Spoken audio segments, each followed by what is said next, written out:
Hey everybody, I'm Finn McKenty. I'm the head of the music and audio channel here at CreativeLive. If you're new to CreativeLive, we are the world's leading online classroom for creative professionals. We have classes on everything from songwriting to engineering, mixing, and mastering, taught by artists like Periphery, Converge, Dillinger, Escape Plan, Between the Buried and Me, and all your other favorites. So if you want to learn more, head over to creativelive.com/audio to check it out. There's lots of free previews. So check that out, hope you like it. In the meantime, please welcome Drewsif Stalin, the YouTube guitar sensation who you may know from his various musical and video endeavors on the internet. Drewsif, welcome aboard. How are you this afternoon? How you doing, my friend? I'm feeling quite well. Good, well, welcome from your mother's basement. Yes. Yeah, it's a great basement down here. We got the cat litter right there. Sometimes I take a quick bite out of that before. I like the CRT TV behind you there. Yeah, that's a little hand-me-down. You can plug your Sega Dreamcast into that and play some Crazy Taxi. Yeah, we got the N64 with nothing but like Wave Runner over there. It's Perfect. Real good. No controllers. Who's the handsome guy standing behind you? That's our merch guy, Taylor Lautner. Oh, okay. Generally, he wears shirts and sells our merch. Gotcha. Well, I think we mostly, I didn't recognize him because he had a shirt on. That's where I got thrown off. Yeah, that will catch you right off guard, real quick. So what are you working on this week? What's been keeping you busy? This week, I do a fair amount of recording with my buddy Eric Hendricks of the Aurora Borealis project. He's like a super talented vocalist, like from around the area. He does a bunch of sort of, I guess, some of the saddest songs I think that anybody probably will ever hear. And it's really impressive. Dude's a great guy and donates all the money he gets from his Bandcamp to like suicide hotlines and stuff. So I do a lot of vocal engineering and that kind of thing. I've also got an album that I've been working on for about 1 trillion years, roughly 1 trillion, that I'm hoping to get finished up real quick. And if anyone wants to know more about this, where can they go to find out about that album and the other stuff you have going on? If you were to go to facebook.com/Drewsif Stalin music, I post a bit on there. And also my YouTube channel is a great way to find things, which is, unfortunately, youtube.com/thenocturnal666. Oh boy. I've been on the internet for quite a time, so that was sort of before I had imagined that my YouTube would go anywhere. Yeah, well, I think we all chose some screen names that maybe we wish we hadn't. So we sympathize. Yeah, who let the dogs out in '94? You know what I'm saying? I just chose that one last week. That's the one I feel good about. Yeah, that is a good one actually. That's a keeper.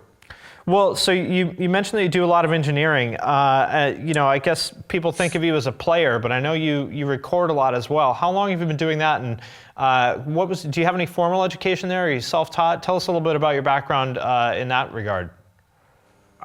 So I've been recording sort of on and off since I was like, I guess essentially like 12 or 14, something like that. Just kind of making demos and making things. I've always enjoyed making things as a kid, so that's kind of what I did. But yeah, like a couple of years ago, I got into, like right around 2008 or whatever, I sort of got into like recording bands and like actually seriously recording music and that kind of thing. And I don't know, I just never stopped. I greatly enjoy taking a thing from like, here's a guy playing out of a terribly like horrible sounding speaker and then turning it into this big, grandiose thing with strings and all kinds of stuff like that. I actually enjoy the recording, I think, probably more than the playing. Yeah, I do too. I think that's the fun part to me. What was your setup like when you first started doing, semi-real stuff? Semi-real stuff. Honestly, my setup has been real modest since basically forever. But once I first got like pretty serious, I think, I had like some M Audio BX5As, I think, the monitors, running into a PreSonus FirePod Studio, I think. No, sorry, Fire Studio Project, which I actually still use. Not the best pre's, but it gets the job done.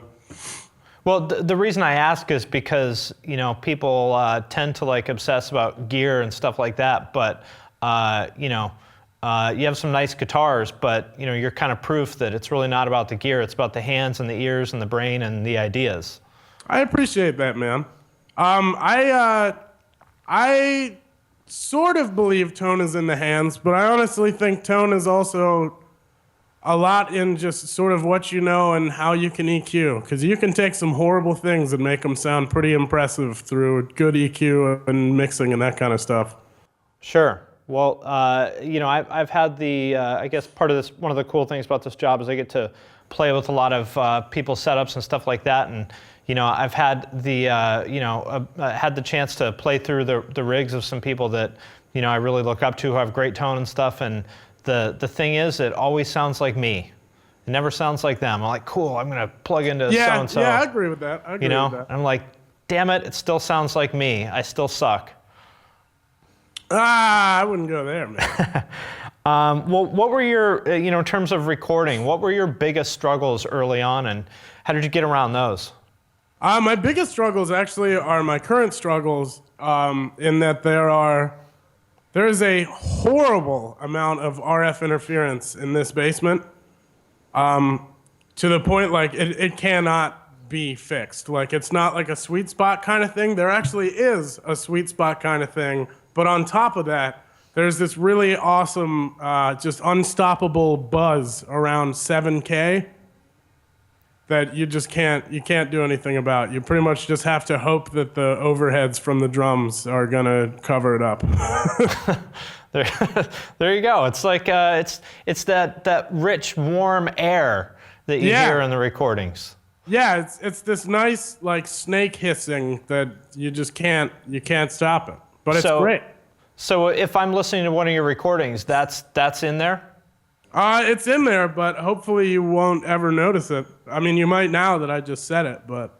Yeah, no, I mean, I was just listening to some a couple minutes ago to get ready for this, just to, you know, to get my ears ready. I didn't hear a thing. I think that's, you know, again, you know, no matter who you are or what you're working with, you're probably never going to be super happy with your tools. There's always going to be something wrong.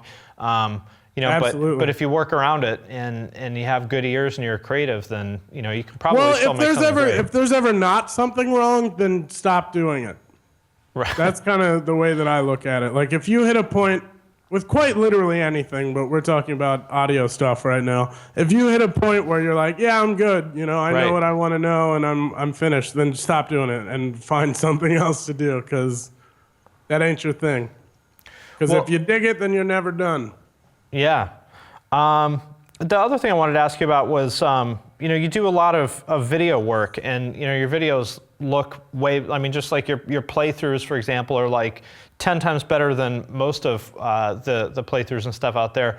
Thank you. When did you get into that? And, you know, I feel like music and video kind of go hand in hand these days, especially for people like you. Can you talk a little bit about the video side of things? Man, I've been doing video for probably longer than the audio, I think. I have a good buddy, Sam Lekowski, who I've done videos with as a kid since I was like probably 10, I think. We just kind of like made movies and messed around. This is the guy actually who is the lead in my Nightfall music video, the bald dude with the big old beard. And we had just been messing around making like short films and, you know, as kids do and that sort of thing. And we just never stopped. And it's another thing that's like, it's another one of those, my gear is not that great, but if you know what you're doing, then you can pull it off pretty well. Well, and I feel like, you know, with something like a playthrough, if you have, a good video to go along with it. And by good video, I mean it doesn't have to be anything extravagant, just like something that looks relatively good and has some interesting angles, stuff like that. Yeah, it really just yeah. it makes it way better than if it was just your typical like MacBook like webcam kind of thing. There's just something about it that just makes it seem more awesome. I agree with that. Well, everybody loves shallow depth of field, man. Yes. If you show somebody a shot that's like, oh, only his nose is in focus, or like something like that, and everybody's like, yeah, give me more of this, keep it going. I feel this, yeah. Shallow depth of field is like bass drops. Yes. You can goodness, yes. You can you'll never go wrong by adding another bass drop. Truth. I had a song a while ago that I think has like 40 bass drops in it. Ooh. All right. Yeah. That's a good way to live, man. Yeah, I was, I wanted to be a little bit restrained in that one. So maybe I'll go all out in the next one. If you're interested, buy the, on Chango's web store, he has like the Woe Is Me bass drop that's like 2 seconds. Oh, yeah. It's like 2 seconds long. I would get that one. That's the one you want. I've been using Sub Destroyer. Joey Sturgis's Sub Destroyer. You can make... Oh man, you can make some serious bass drops with that thing. I actually, he gave it to me. I haven't messed around with it yet, but yeah, I should. It's good, man. It's a great augment for bass, especially like if you're doing the stupid low tuning stuff. Yeah. I just used it for a song that I actually did double drop D in. Yeah, I saw you were mentioning that. When you started out recording, correct me if I'm wrong, but people didn't go quite as stupid with like the low tunings back then. Yeah. What are the kind of unique challenges about recording and mixing that sort of guitars that are tuned that low? Honestly, the toughest thing is that when you get tuned that low, all of the fundamental frequencies end up in the exact same place. So your kick drum and your snare and all of your root notes of your low stuff all end up in this little space, and you still have to, cut out and make room for the frequencies so the kick actually feels like it does anything and the snare feels like it does anything, et cetera, et cetera. And it gets really tough because everything's in that little spot. So is it just about, being smart with EQ? Yeah, it's being smart with EQ and also just not doing it.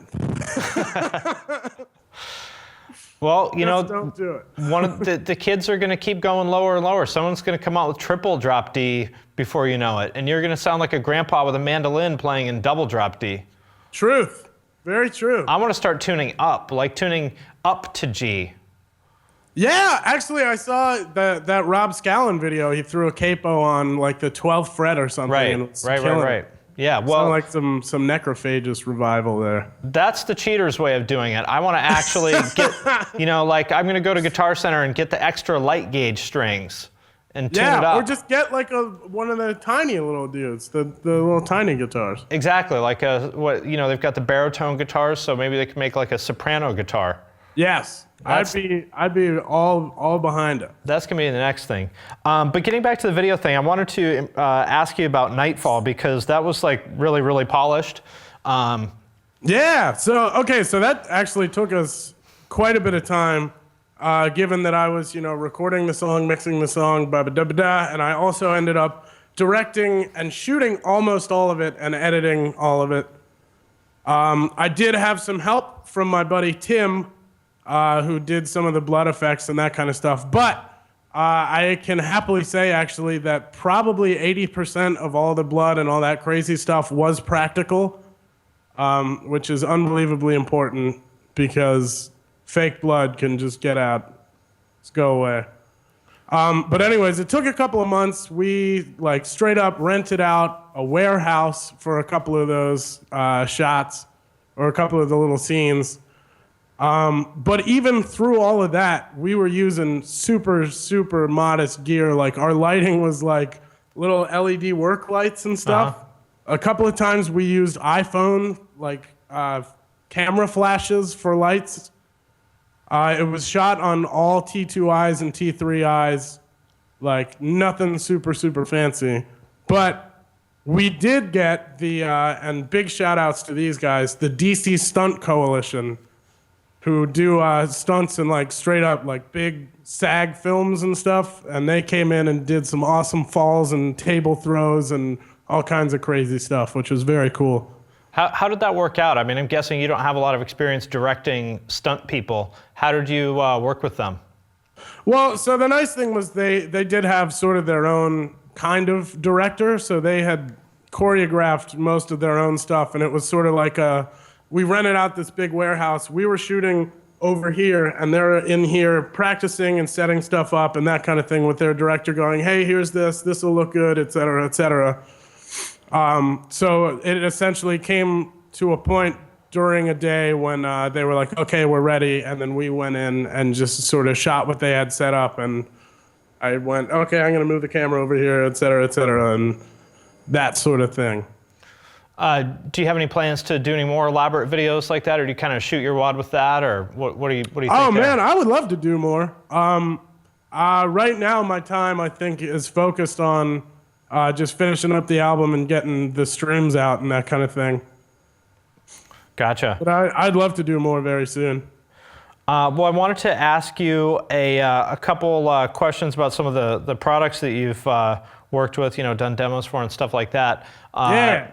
Kind of in order here, the Fastback Beard Comber pickups, I thought the tone on that was awesome. In particular, I liked in the description you said something about how they don't have that mid-range quack that's common these days. I like the Jun scooped kind of sound, so I'm not a huge fan in the mid-range. Loved the tone in that. Do you want to talk about those pickups a little bit and what impressed you the most about them? Yeah. Okay. So my good buddy Ryan Bruce sent me those. Those are like his signature pickups and that kind of thing. Greatest dude, by the way. Everybody go check out Fluff on YouTube and high five him into the ground because he's the best. So Fastback Beard Combers are very interesting in that they're still very mid-rangey, but it's mostly low mids and it's pretty rolled off on the treble end. So it's got a very good like organic kind of squarish sort of feeling to it.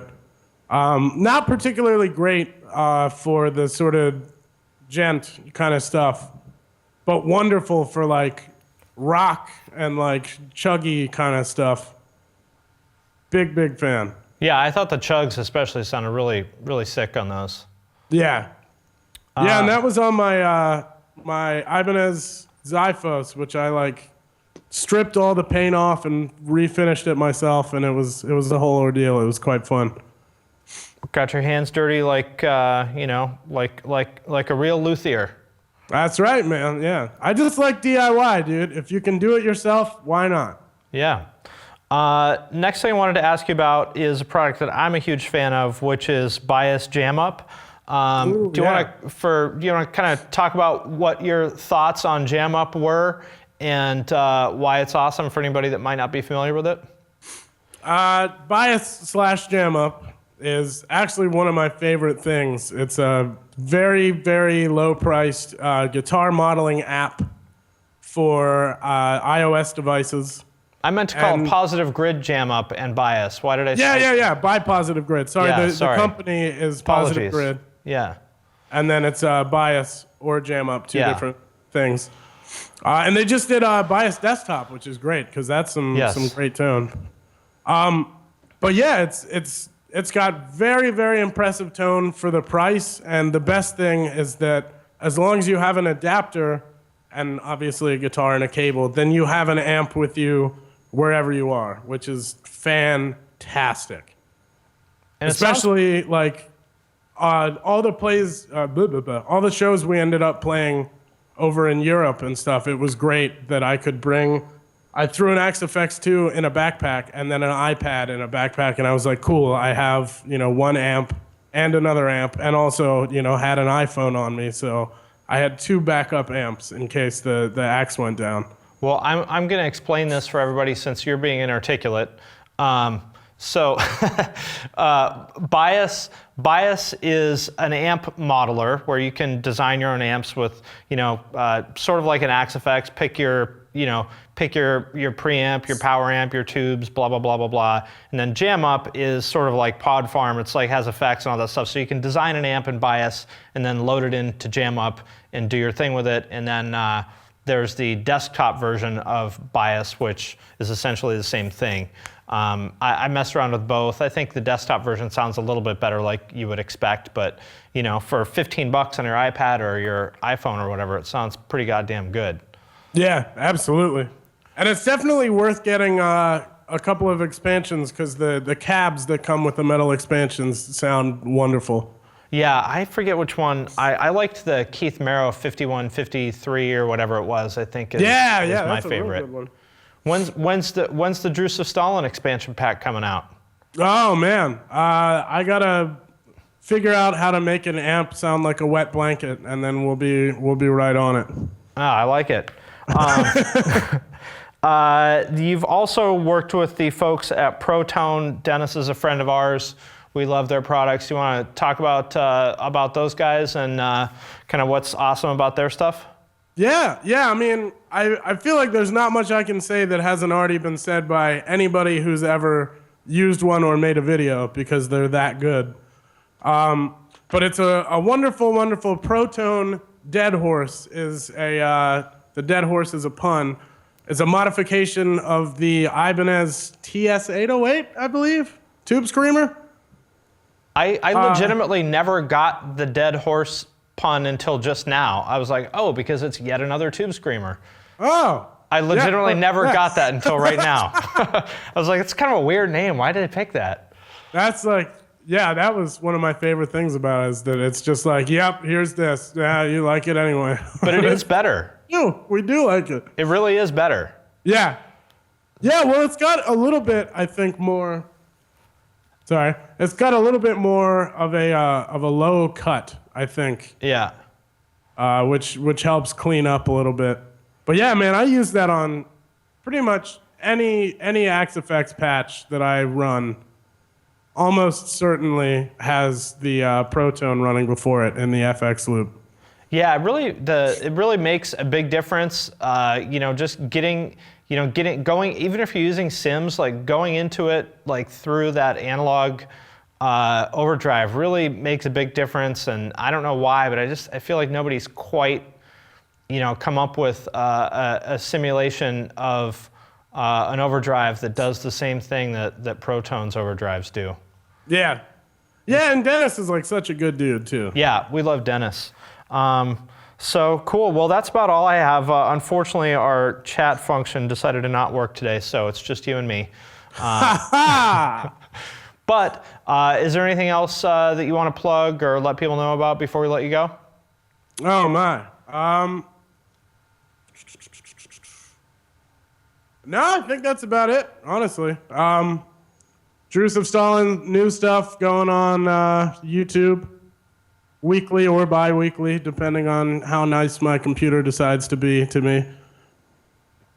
Yeah, that's the one. Also, if you guys like hearing me sing, then I sing on most of the Aurora Borealis project stuff. I get all so you can check that out and enjoy. A lot of yarling going on. Oh, so much yarling, man. Yeah. Cool. Well, we'll let you go. I will see you at Crate and Barrel at Towson Town Center. Ooh, that sounds good. All right. Take care.